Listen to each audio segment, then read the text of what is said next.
के भाई थे। एक देववीर नाम के राजा हुए। देववीर के 3 देवियां थी। बड़ी वाली से शूरसेन, दूसरी वाली से कन्या, तीसरी वाली से 3 बेटा हुए।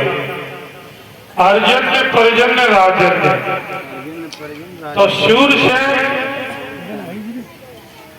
यानी जैन परिवार से, जो जैन लोग हैं ना, तो इनकी कन्या थी। वैश्य परिवार से बटेश्वर के रहने वाले थे। तो शूरसेन बड़े थे, उनको नाना ने गोद रख लिया। सो वो रहते थे बटेश्वर। उनके 3 छोटे भाई राजन्य, अर्जन्य और पर्जन्य, ये गोकुल में रहते थे। तो शूरसेन के वसुदेव हुए और अर्जन्य के नंद हुए।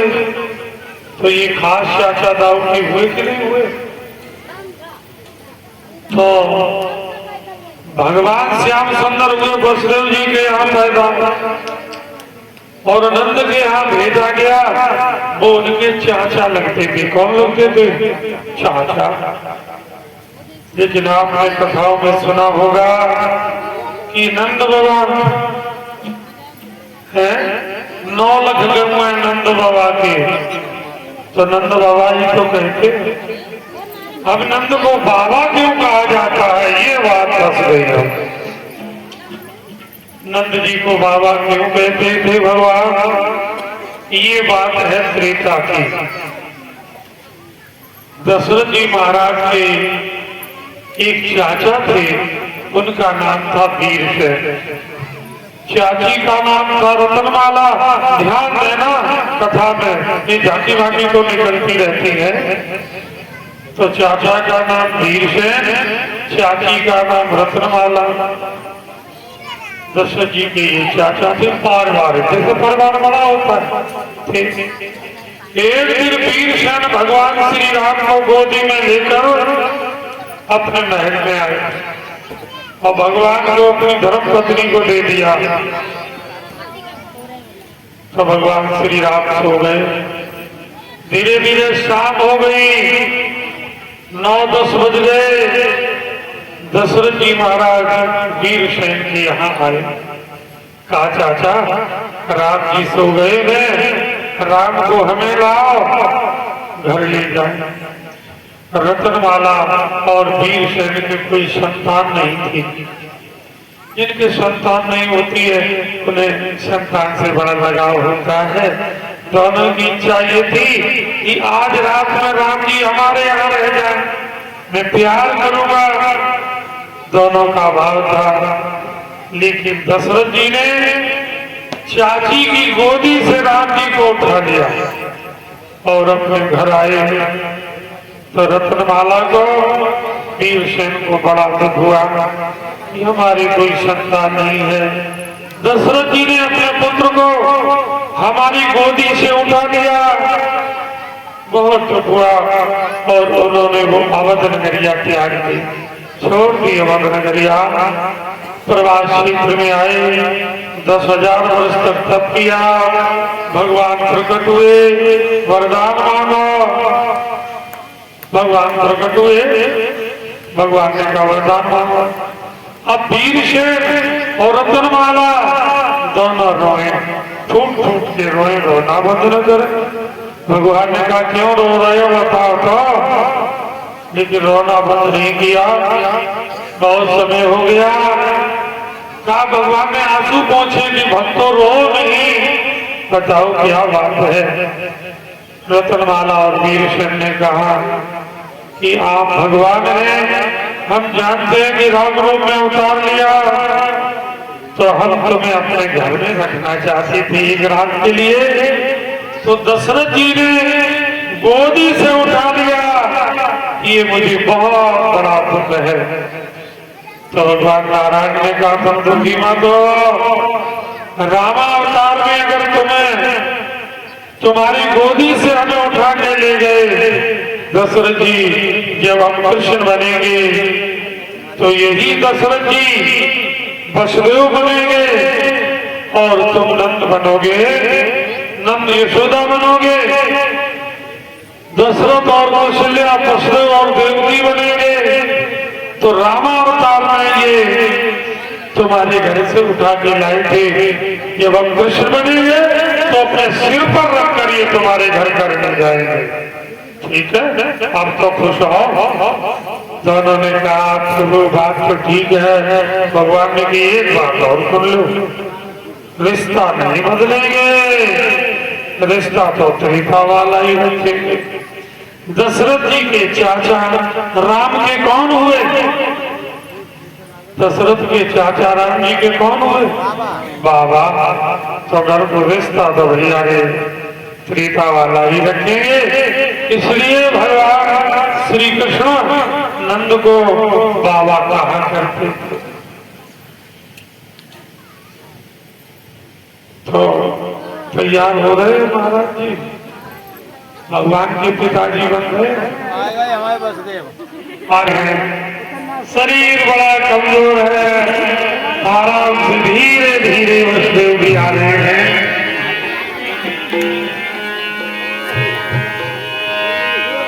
हरि अवतार मथुरा आए लगाने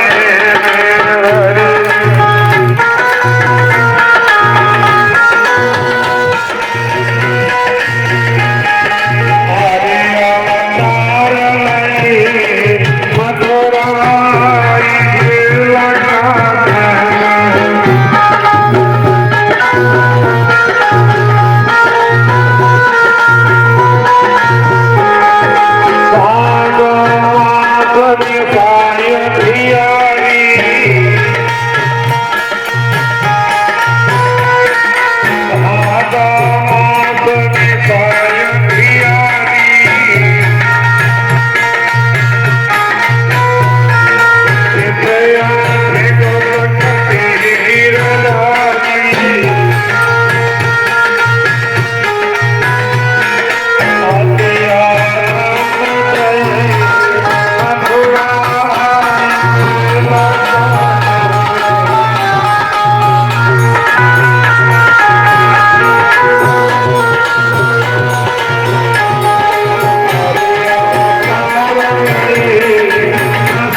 पहली बार यहाँ भी निकाल रहे हो।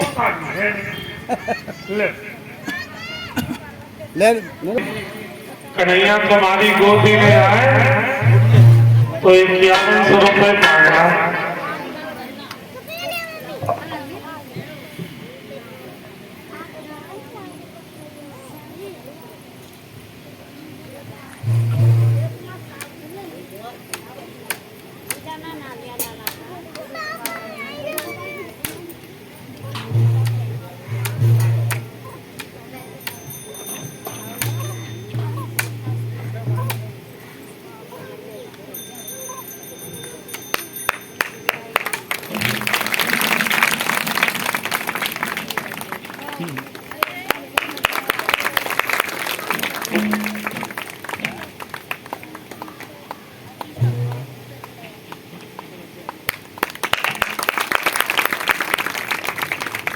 गोविंद भगवान की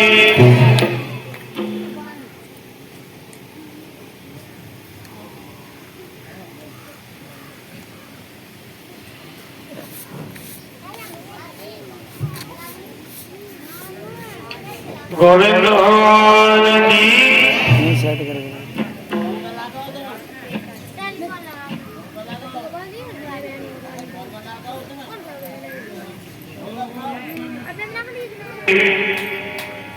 कन्हैया की सो जो कुछ आया हमें कहा ये तो भगवान जी के पिताजी का है।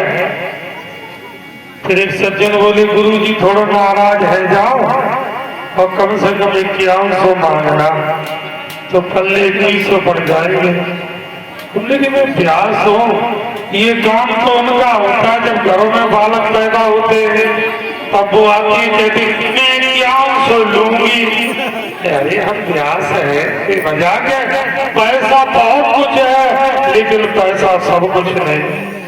और ये गांव में खूब नाटक होता है वो ले लेती है गोदी में ले लेते हैं फिर कहते भैया इतना दो उतना दो। तो ये मांगना तो बच्चे होते हैं ना घर में तब वो बेचारे ताली पीटने वाले आते हैं कि मैं 1100 लूंगी कि मैं 1000 लूंगी। आखिर ये ब्यास गति है इसकी भी तो कोई गरिमा है इसकी भी तो कोई मर्यादा है। लेकिन उन्हें क्या मतलब गुरुकुल में गए नहीं पढ़े लिखे हैं नहीं नाम रख लिया शास्त्री। शास्त्री की डिग्री 3 साल की है आचार 2 साल। जब लगातार पढ़ते रहो तो 21 साल में आचार्य बन पाओगे। एक लड़की है फिरोजाबाद बाप को बाप आला लगा तो बोलो गुरु जी तुम्हारा मंत्र दे पाएंगे। हमने की बताओ तुम्हारी लड़की 11 साल की शास्त्री कैसे हो सकती है वो तो डिग्री है। तो जो भी करें वो ठीक है। अभी हम कथा कर रहे थे तो रात में एक लड़की कथा कर वो गाने आई रात में तो मैंने पता क्या बोलो मेरे तन राजी मेरे मन राजी मैं तो सख्त चलूंगी जी जाती। बाकी गांव में जी जा रहे हैं सुबह 50 रुपया गए सब बाजार में निकाला मेरा तन राजी मेरे मन राजी मैं संग चलूंगी जी जाती। फिर दूसरों आओ बाने 50 रुपया दे बोली मुझे भाई साहब 50 रुपए दे रहे तो भाई साहब जी हमाओ भैया तो हम तो जी जाए तो बताओ किनके संग जाएगी। आजकल जो कथाएं हो रही हैं उनसे समाज का सुधार तो नहीं हो रहा है समाज बिगड़ रहा है।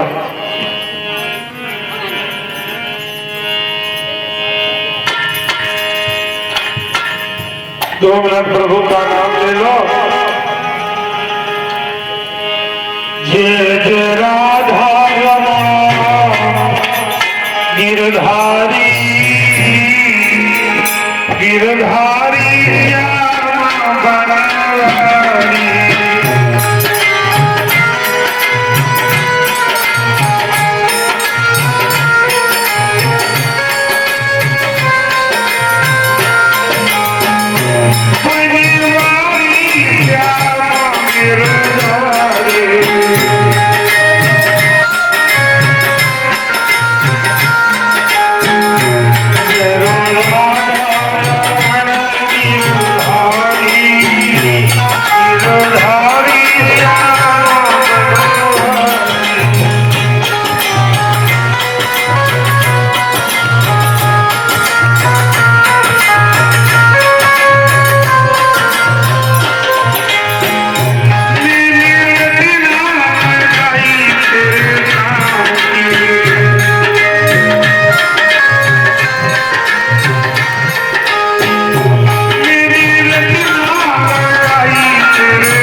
वसुदेव महाराज भगवान को लेके गए। शेषनाग जी ने अपना ऊपर से फन कर लिया, पानी बरस रहा है, यमुना में प्रवेश किया। भगवान का चरण छूने को यमुना उफान लेने लगी। भगवान ने अपना पैर बढ़ा दिया, यमुना ने छुआ, पांच हो गई, निकलने का मार्ग दे दिया। नंद भवन में पहुंचे, वहां बालिका बैठी हुई थी, यशोदा को मालूम नहीं था। कन्हैया को लिखाया, बालिका को लिया, उन्हें वापस आ गए। कन्या थी देवकी की गोदी में, कन्या रोने लगी। पहरेदार जाग गए, पैदा हो गया है। कंस तलवार लेकर कारागार की तरफ भागा। देवकी की गोदी में बालिका थी, बालिका को गोदी से छीनने लगा। मैया देवकी ने कहा, भैया ये तुम्हारी भांजी है, भला ये तुम्हारा क्या बिगाड़ेगी? कंस ने कहा, बहन जिसके साथ इसका विवाह होगा वो हमें मार देगा, क्योंकि दामाद में और पुत्र में कोई अंतर नहीं होता, मार देगा। बालिका को लिया, देवकी गिड़गिड़ाती रही, धरती पर मारने को चला। कन्या हाथों से छूट गई, आकाश में पहुंची, अष्टभुजाधारिणी भवानी के रूप में प्रकट हो गई और कहा, अरे मूर्ख कंस, तू मुझे बेकार में मारना चाहता है, तेरे को मारने वाला ब्रजमंडल में जन्म ले चुका है, ब्रजमंडल में उसका जन्म हो चुका है। कि मया हत्या मन जाता खलु तवाम कृतो ये पूर्व सत्तर इंसान कपड़ान बता। तू मुझे बेकार में क्यों मार रहा है? तेरे को मारने वाला ब्रज में जन्म ले चुका है। ऐसा कहकर वो कन्या आकाश मार्ग में चली गई। परीक्षित जी कहाँ गई? वो कन्या कहाँ गई मालूम? आप लोगों ने कथाओं में सुना होगा, लोग कहते बिजली बन गई ना, लेकिन नहीं। आपके घर में अगर दुर्गा सप्तशती हो, दुर्गा सप्तशती अध्याय 11 41वें नंबर के श्लोक में लिखा है कि नंद रूप गृह जाते यशोदा गर्भ संभवा तथा विंध्याचलवासिनी। तो हाथों से छूट की कन्या विंध्याचल पर्वत की खोह में प्रवेश कर गई। विंध्याचल पर्वत की खोह में प्रवेश कर गई। आज उसकी पूजा होती है विंध्यवासिनी के रूप में। जो विंध्यवासिनी मैया की, जो विंध्यवासिनी मैया की, विंध्यवासिनी मैया की पूजा होती है। कंस डर गया, वसुदेव देवकी को मुक्त किया, कहा हमारा काल दूसरी जगह पैदा हुआ और हमने आपको बेकार में कष्ट दिया। यहाँ मथुरा में कंस मीटिंग कर रहा है, मेरा काल पैदा हुआ है, कैसे मरे? इधर नंद के यहाँ क्या हो रहा है थोड़ा ध्यान दें। सवेरा होने वाला है। नंद की दो बहनें नंदा और सुनंदा जब भाभी के लाला होने को हो तो है, तो जी बेचारी नंद बड़ी आस लगा के कम से कम 2 महीना पहले आ जाती और भगवान से संध्या सवेरे जय कहेगी, भगवान हमारी लाली के, हमारी भाभी के लाल ही होगी। हे प्रभु हमारी सुन लियो, हमारे भाभी के छोरे पैदा हो। अगर छोरा होगा तो रूठेगी, अंगूठी लड़ पल्ले पड़ जाएगी। तो अगर छोरी हुई तो फिर कुछ मिलना नहीं। तो बेचारी ननद माला घुमाती है हमारी लाली से, यानी हमारी भाभी के लाल ही होगा। तो नंदा और सुनंदा दोनों गई यशोदा के पास।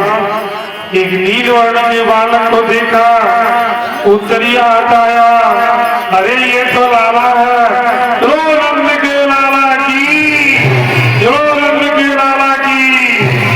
दोनों बहनें दौड़ती हुई नंद के पास गए। वो गौशाला में सोए हुए थे। दोनों बहनों ने कहा, भैया नंद जी, एक बहुत बढ़िया बात हम तुम्हें बता देंगे, अच्छी वाली बात, लेकिन वादा करो कि भाभी के गले में जो हार है वो हमें दिलाओ। नंद जी ने कहा, बेटियों लालियों तुम बताओ बात कहाँ है, जो कहोगी भाई हम तुम्हें दे देंगे। नंदा सुनंदा बोली, भैया घर में भाभी के नन्नों सो छोटो सो छगन मगन कन्हैया पैदा भयो है। जो ये कहा, वैसे नंद जी 80 साल के थे, 16 साल के हो गए। अब तो नाचने लगे, यमुना जी में गए, स्नान मनाया, काजल लगाया, शादी बांधी, धोती कुर्ता पहना और कहा, ग्वारिया अब हम कैसे गए। ग्वाल वालों ने बाबा अब तो तू दुल्हा जैसा लग रहा है। नंद जी बोले, आज नहीं सजेंगे तो कब सजेंगे, हमारे घर में लाला हुआ है, हमको आनंद ही आनंद हो गया। जो लोग करे चारोरी जाकारी कामरे वाले,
चले गोकुल नारददेव चले गोकुल